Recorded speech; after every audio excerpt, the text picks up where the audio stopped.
Hello and welcome to Cheshire Audio. Now then, I'm back. 2 weeks away and then a week of trying to catch up with everything really, and being completely exhausted after the holiday. So apologies, because it's been 3 weeks and a bit, I think, since the last video. Sounds like a confession, doesn't it?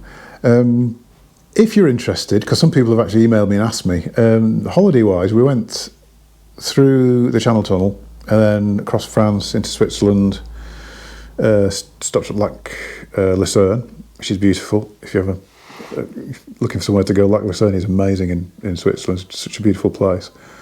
Then over the Alps, went through places, just doing highlights now. Marangen, which so the thing about touring, I've sort of discovered accidentally. Just stopped in a town and thought, this looks pretty, there's a cafe, let's go and have a... And turned out to have links to Sherlock Holmes. So there was the Reichenbach Falls, was it Reichenbach Falls, were above the town, and you could take a little vernacular railway up to the top and walk up the falls.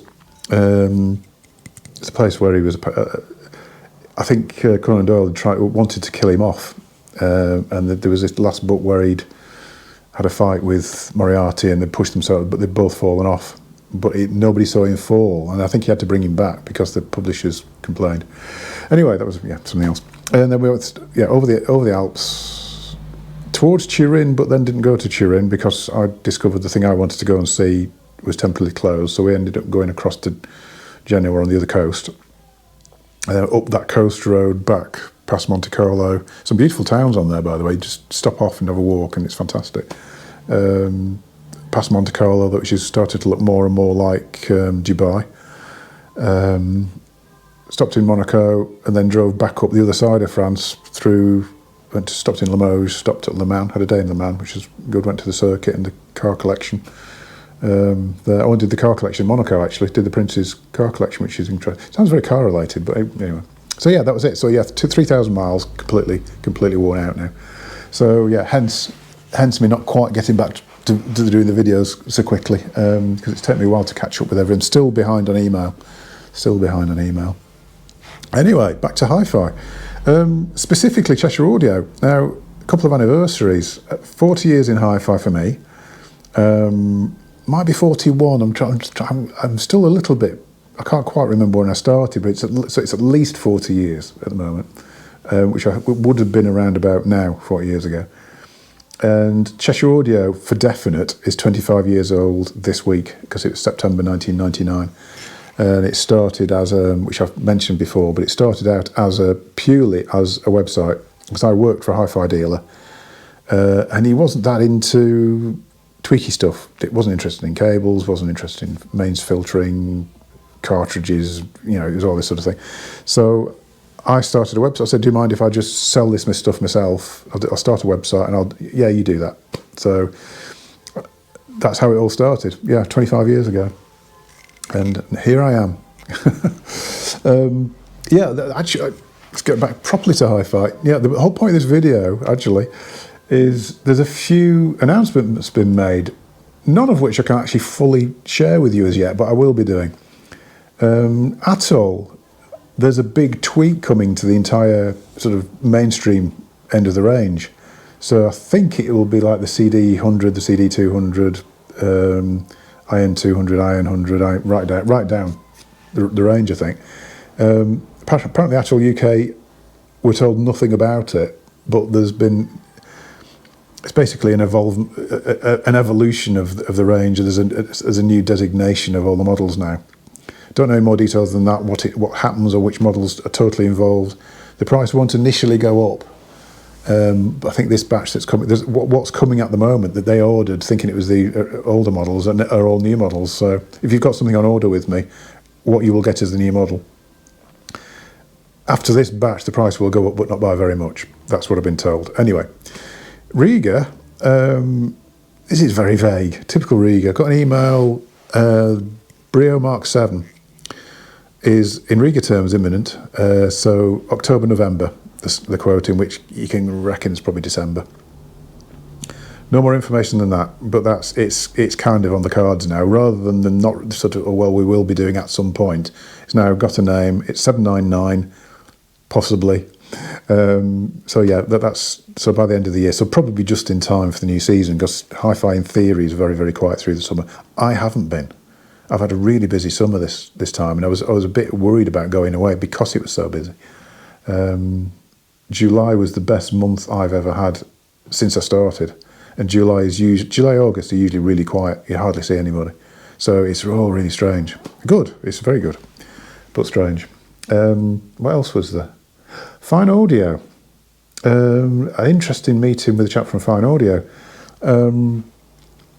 Similarly to Rega with the Brio, they had sort of parts issue. Well, with the Apollo actually, they had sort of parts issues in a way you would kind of call, because they were running out of cabinets for the 300 series and the 500 series, and had to make a decision as to whether to, because they're all sourced in China, they're assembled over here, the drivers are made over here, the cabinets are made in China, because they had to make a decision as to whether to order a load more cabinets or to wipe the slate clean, start again with it and come up with some new models.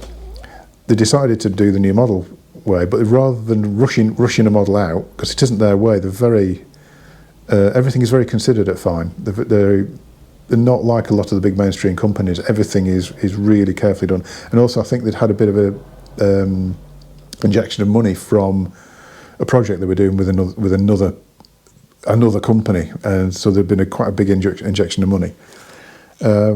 So what they've done is they've replaced. I can tell you this part, but I can't show you. I did take pictures, but I can't show you the pictures yet. The 300 series and the 500 series have gone and have been replaced by the 500 series, just to confuse everybody. But I'll explain the reasons for that.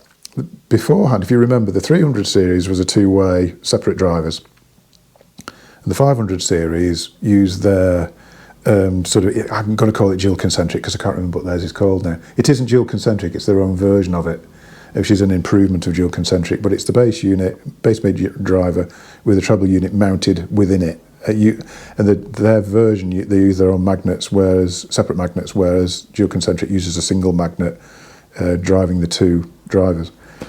So you get the point source and all this sort of thing. That has been basically both ranges, because there's two ranges coming, will use that style of driver, and also the Isoflare, which is their really clever porting system, which has a inverted cone, ports down on top of it and splays out the outlet from the port in all directions. So they're very easy to place for that, because of that. What we're getting is 500C and 500S. The S is basically replacing the old 500 series. Much nicer finish, wood veneers, that sort of thing. Improved drivers from what they had before. Price-wise, exactly what it was before. There's no increase in price. And the 500E, which is kind of economy 500, I suppose you'd call it, they'll be like vinyl wrap and all this sort of thing. They look a little bit, if you study them, you can see that they've kind of been built to a price to a degree. But the effect it has, to me, is that they almost look a little bit studio. They almost look as though they've got a bit of intent about them, a bit of purpose. And I think that'll go down quite well, because I think the old series, people didn't quite gel with the look of them, I don't think, the old 300s. They were really, really good, but people didn't quite... there was an odd step in the front panel where the grill would go on and make it nice and flush, but if you wanted to listen without the grill on, it left a bit of a weird step in the front. So I was never quite sure about that. But anyway, high hopes for the new range, to be honest. The little 500E is lovely. It's a really cute little speaker that I think could be one of the best. It's going to be £400. I think it might be the one to beat at £400. We'll see. Hopefully, as soon as Fyne themselves have properly announced this, I'll be able to sort of share photos and things on here as well. So look forward to that one. Now, anyway, yeah, I think that's all there is to talk about, to be honest. As far as coming videos, I've still not done the exposure CD player. I want to do a proper... I've done a walk around it and all that sort of thing. I want to do a proper sort of talk through the performance of it, because it is pretty good, actually. I was, more than surprised with it, but we'll see. Yeah, there's that. I haven't finally done anything about the ND7 Rega cartridge. I've still not really listened to one a lot, but I'm getting so much feedback from customers about the ND7 now. I can almost base it on that. So anyway, that's for a future video. Thanks for watching. I'll see you in a future video. Don't forget to give a subscribe and a like. And see you soon. Thanks very much.